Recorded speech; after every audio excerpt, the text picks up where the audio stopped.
Police సమాజానికి ప్రాణవాయువు లాంటి వాడు. ఆ పోలీసు ఈ రోజున రోడ్డున పడ్డాడు, అవమానపడుతున్నాడు. ఈ తప్పెవరిది? ఈ ప్రభుత్వానిది, ఈ ముఖ్యమంత్రిది. ఈ ముఖ్యమంత్రి పదవిలో ఉండటానికి అనర్హుడు.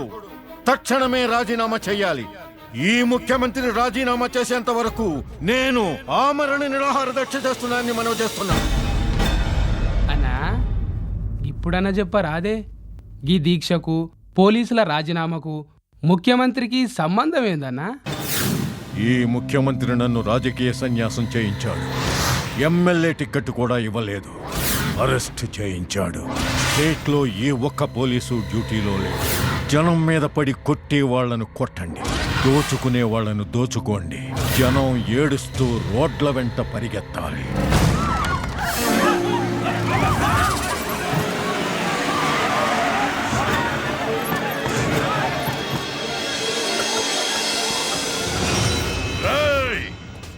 ఎవళ్ళైనా ఇళ్లల్లో దాక్కుంటే ఆడోళ్ళైతే శీలం పోతుంది, మగోళ్ళైతే ప్రాణాలు పోతాయి.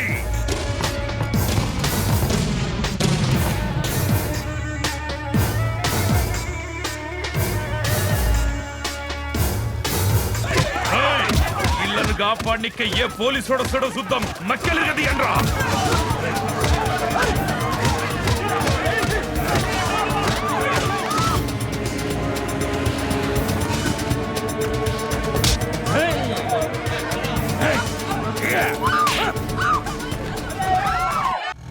పాపయ్య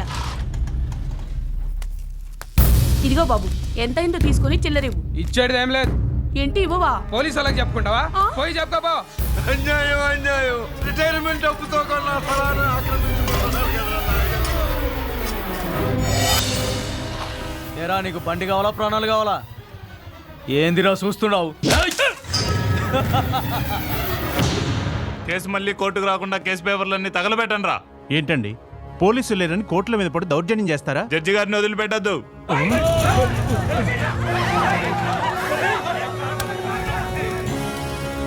దీనివల్ల ఎన్నో కేసుల్లో ప్రధాన నిందితులకు, హంతకులకు, దోపిడీ ముఠాలకు శిక్ష పడే అవకాశం లేకుండా పోతోంది. ఈ పరిస్థితి ఇలాగే కొనసాగితే మున్ముందు రాష్ట్ర పరిస్థితి ఏంటో ఊహలకు కూడా అందకుండా ఉంది. ఈ సెంటర్ లోనే మీరు క్యాబరేజ్ చేయాలి. ఏం చూస్తున్నారే?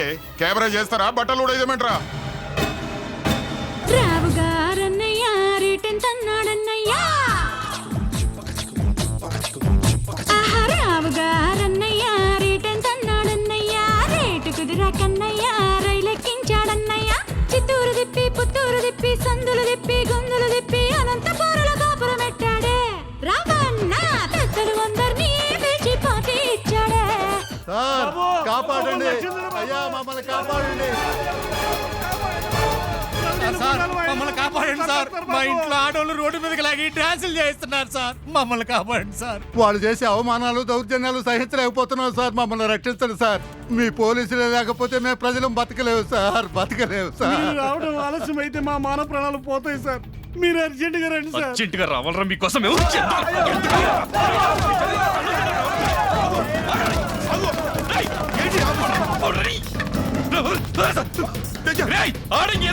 మళ్ళీ కాపాడమని వచ్చారంటే కాల్చి మారేస్తారు. పై అధికారుల నుంచి పొలిటీషియన్ల దాకా, జేబు దొంగల నుంచి ఫ్యాక్షనిస్టుల దాకా అమ్మ నా బూతులు తిడుతున్నా మేము పట్టించుకోకుండా మీకు సేవలు చేసావురా. మీకు కూడా మమ్మల్ని వాడేసుకుని వదిలేయాలని బుద్ధి పుట్టింది అంటే ఎందుకు చేయాలరా మీకు సేవ? చెయ్యం. మీరు చస్తే సేవ పంచనామా రాయడానికి కూడా రావరా నా కొడకల్లారా. ఏ రౌడీ ఎమ్మెల్యే మాటలు విని మీరు మమ్మల్ని ఎదవలు చేశారో నా కొడకల్లారా వాళ్ళ చేతిలో చావండి రా. ఈ పోలీసు ఉద్యోగంలోకి రాకముందు ఈ సొసైటీ నాశనం అవ్వడానికి రౌడీలు, రాజకీయ నాయకులు, ఫ్యాక్షనిస్టులు, నక్సలైట్లు, పోలీసులు అనుకున్నారు సార్ కారణం. కాదు సార్, కాదు. ఈ ప్రజలు సార్. వీళ్ళకున్న జబ్బులు ఎవరికి లేవు సార్.